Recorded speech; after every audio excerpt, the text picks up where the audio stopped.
Hi, I'm Mark Price from the School of Education at the University of Brighton, and this brief presentation is given as an example, hopefully, of how we might work with key themes in education and the impact on individual schools, classrooms and ourselves as teachers.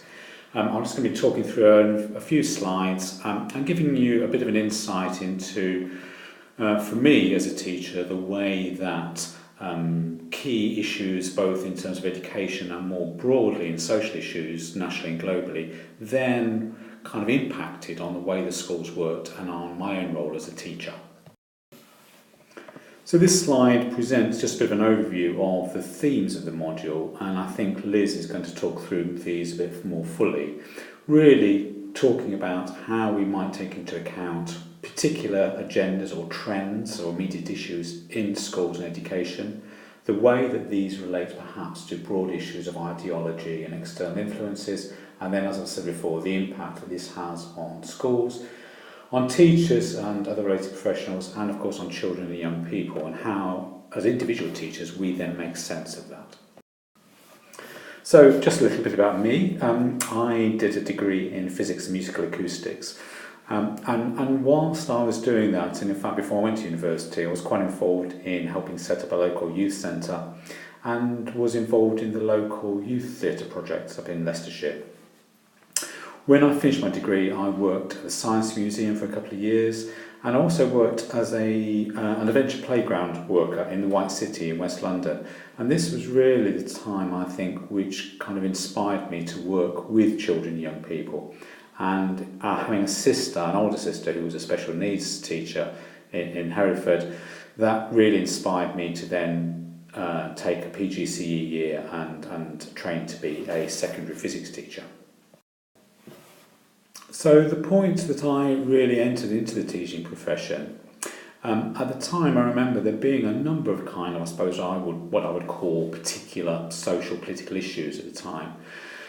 During the 80s there was a significant, I think, period of kind of political unrest. There was a key partnership, if you like, between the special relationship, as it was called, between Margaret Thatcher and Ronald Reagan. But more immediate, locally in the UK, there was a fairly significant miners' strike, which both impacted obviously on the miners and their families themselves, but was seen as a kind of far-reaching example of social unrest and change in labour patterns, but also as well as employment issues. And at that time unemployment was rising significantly. There was also emerged the threat of AIDS and the way that relationships and sexual activity and related issues were kind of on the rise. And I remember looking at and seeing posters like this one, AIDS, Don't Die of Ignorance, being very much part of the backdrop to certainly my kind of entering into the teaching profession. And I think with hindsight, those themes stayed with me for quite a while. So more immediately in education, Keith Joseph was the Secretary of State for Education, and there was a real move to develop teaching and the educational kind of landscape within the UK quite significantly, both in the light of rising unemployment and the sense of education for work, but also in wanting to focus the role of teachers in a clearer way, and along with that review the examination system. And it's interesting, I cut this advert out, this cartoon out from a newspaper at the time, because it stayed with me quite significantly, the way that new ideas in education emerge and how those then kind of impact on the service and on the role of teachers significantly. In this case, the key development at that time was the development of the national curriculum. So this was the white paper that came out. This was a statement of intent by the government in terms of how it wanted to develop the national curriculum. It's interesting actually that I'm just looking at it now, that the phrase better schools, a similar phrase has been used by successive governments over the last 30 years in different education policies and consultative frameworks. And obviously there is always a drive towards improving schools, with this sense of schools could be improved through national policy and through a tightening and focusing of the curriculum. The development of such policy in the 80s really pushed the kind of direction of schools and the teaching profession at that time, and I would argue successively since then over the last 30 years.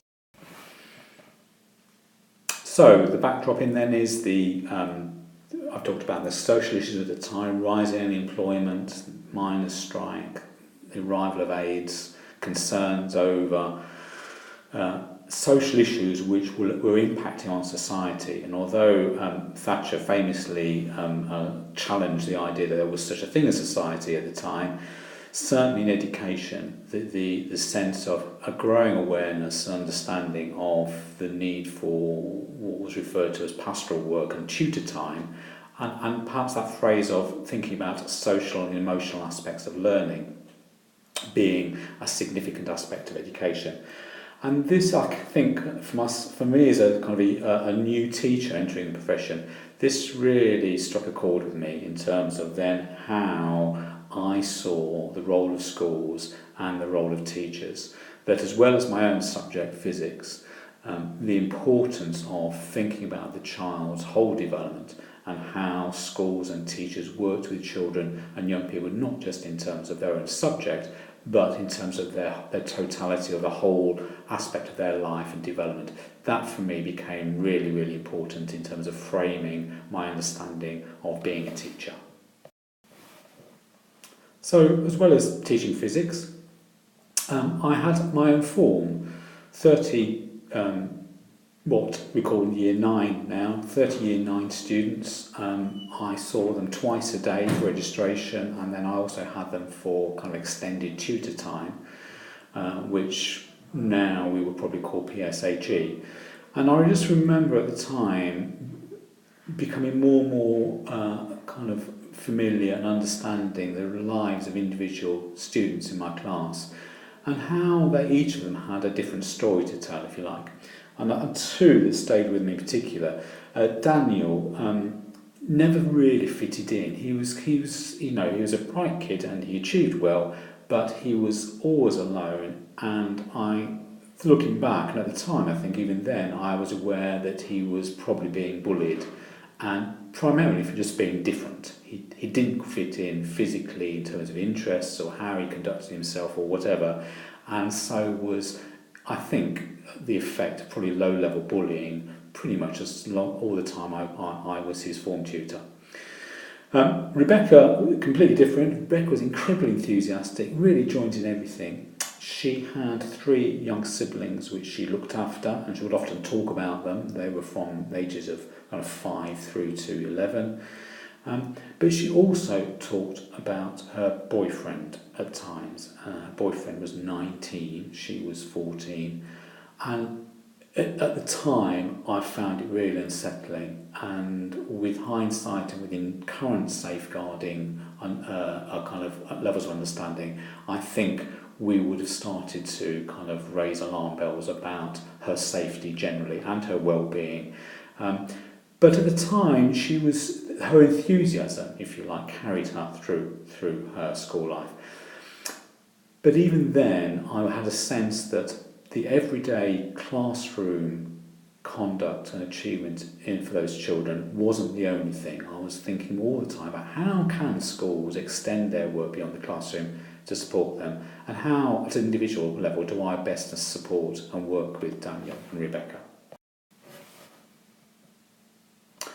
So my story is that concern for social, emotional aspects of learning and the way that we understand and take into account children's holistic sense of who they are, their outside influences and their situation at home and their particular needs, that became more and more of a kind of a driving force for me and an inspiration for me in my work.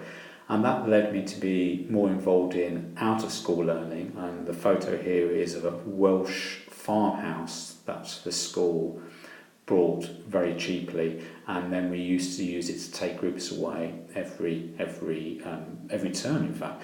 And as a young teacher at the time, I was very enthusiastic about accompanying those groups, so would be often away at weekends and for 2 or 3 days at a time to accompany groups over to this Welsh farmhouse. And the great thing about it was I was able to work with children and young people over a longer period and really understand them and kind of have contact with them outside of the classroom. And that stayed with me, and that really provided a platform for an increased career focus on PSHE, on youth work, so informal work with young people, informal learning outside the classroom. And as well, at the time, I trained as a counsellor and psychotherapist with young people and worked with them in those one-to-one settings as well. And that sense of trying to make sense of external influences in the world, local and national policy, and how that was impacting on the classroom, and therefore how, as a teacher, I responded to that. That was a kind of an ongoing theme for me. And looking back now, and in terms of providing a bridge to current education, I can see a real link now to issues perhaps of well-being, mental health, growth mindset, issues that today are perhaps seen as current issues, but even then, back 30 years, were the roots of my own professional development and career interest. So I hope this has been interesting for you, just to give you an insight about how we, as teachers, try and make sense of those big picture issues, philosophical approaches to education, development of policy, and then the impact that it has on classroom activity and us as individual teachers.